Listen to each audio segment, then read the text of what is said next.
una nueva cápsula. La primera que vamos a hacer a través de nuestra nueva plataforma de Classroom, de Google Classroom. Chicos, esta cápsula en particular va a ser un breve resumen sobre algo que también hemos estado trabajando y vamos a seguir trabajando en las clases Zoom. En la clase Zoom vamos a profundizar sobre este tema. Y tiene que ver con los riesgos de origen meteorológico o hidrometeorológico.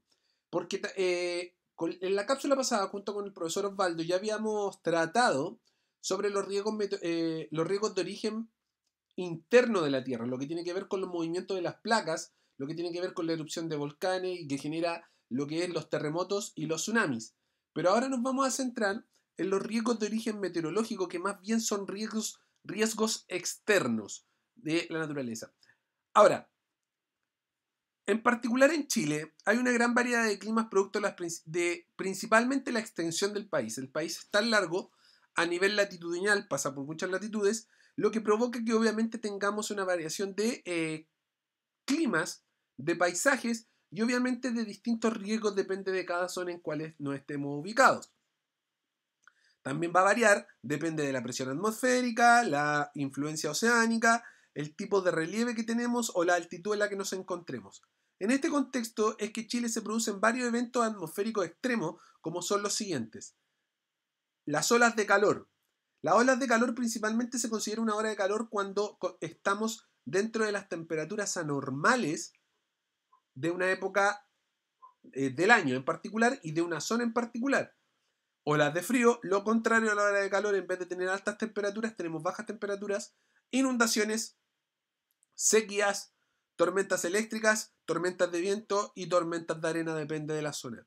Como ven, esto tiene que ver con temas externos a las capas internas de la Tierra, o sea, es algo que se provoca más bien por un tema meteorológico. Dentro de esto podemos ver cómo son las olas de frío, que vendría siendo una disminución de las temperaturas a rangos inusuales, como se observa en la imagen. Rango inusual depende de la zona. Por ejemplo, en la zona del Maule un rango inusual sería temperaturas bajo cero, porque si bien tenemos olas de frío en las cuales, de hecho, hoy estos últimos días ha hecho mucho frío, las temperaturas no bajan normalmente de los 5 grados, lo que se considera normal para nuestra zona. ¿Cuándo se considera algo anormal? Cuando ya nos encontramos con temperaturas bajo cero, cosa que no es normal por ejemplo, en la zona del Maule, pero sí es normal en la zona austral. Por tanto, vuelvo a repetir, una ola o un evento de ola de frío sería una temperatura inusual para el sector. Lo mismo pasa con las olas de calor. Las olas de calor vienen siendo temperaturas inusuales. En general, en la región del Maule era muy normal que encontráramos temperaturas hasta los 33, máximo 34 grados. Cuando nos encontramos sobre esas temperaturas, nos estaríamos encontrando con un aumento a rangos inusuales de temperatura, en este caso, temperaturas altas. Y los temporales, finalmente, que son los cambios en la condición o en la fuerza de los vientos, que genera principalmente caídas de árboles, inundaciones, destrozo de algunas viviendas, los tejados, etc. Y finalmente la sequía, que vendría siendo un déficit anormal de precipitaciones, o sea que dentro de un año lo que tiene que llover normalmente llueve mucho menos. Hoy en día, de estos 4 elementos que vemos aquí, estamos viviendo una sequía, porque estamos como países en un déficit anormal de lluvias. Por eso sería bastante bueno de que se nos vinieran temporales de lluvia. O sea, ojalá no temporales violentos, pero sí en condiciones de mayor cantidad de lluvia. Aquí son algunos ejemplos, porque esto es como el resumen, esto es lo que acabamos de ver, el resumen de los tipos de riesgos que tenemos a nivel de meteorológico. Y cuando hablo de hidrometeorológico tiene que ver con el agua, la cantidad de agua que cae a la Tierra.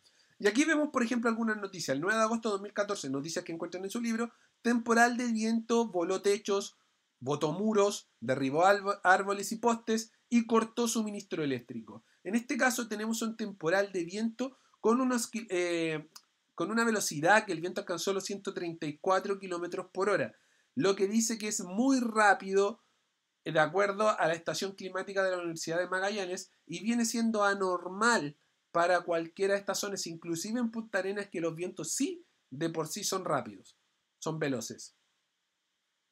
Tenemos una tormenta eléctrica que afecta gran parte de la zona centro-norte. Centro-sur es más común ver tormentas eléctricas, pero ya hacia el norte no es tan común. Antofagasta no es común una tormenta eléctrica y generalmente cuando llueva ya el daño que ocasiona es mucho mayor porque son ciudades que no están preparadas a las lluvias, como en este caso la región del Maule. ¿Qué sugerencias se nos dan? No tocar nada metálico o eléctrico porque eso conduce a la electricidad y nos puede caer un rayo. Alejarse de lugares con agua, por lo mismo. Alejarte de estructuras altas como torres de tensión o árboles. No tocar equipos eléctricos, teléfonos, televisores cuando estás expuesto a la tormenta. Y alejarse de elementos que naturalmente atraigan los rayos, como en este caso palos de golf, paraguas, cañas de pescar, etc. Eso ocurre en el 2015. 4 de julio del 2011. Inusual tormenta de arena afecta a la localidad de Huará en Tarapacá. La ONEMI regional informó que los fuertes vientos llegaron a 60 km por hora. Miren, 60 km por hora en el norte de nuestro país es inusual. Mientras anteriormente veíamos que 134 recién, ahí era inusual para la región sur de nuestro país. Y así sucesivamente se ven eventos en Chile. Últimamente nos han visto muchos meteorológicos de ese estilo de las inundaciones o tormentas, pero sí estamos sufriendo en uno de ellos que es muy importante, que tiene que ver con la sequía.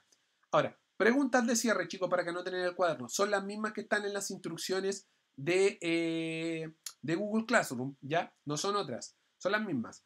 ¿Cuáles de los riesgos vistos durante la clase están presentes en la zona natural en la que vivimos, en este caso en la región del Maule? ¿Qué riesgos de vulnerabilidad crees que tenemos en nuestra zona natural?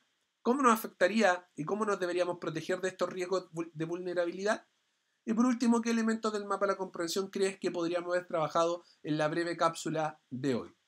Eso sería todo, chicos. Nos despedimos. Cualquier pregunta pueden hacerla llegar a mi correo electrónico o a través de Google Classroom. Nos vemos.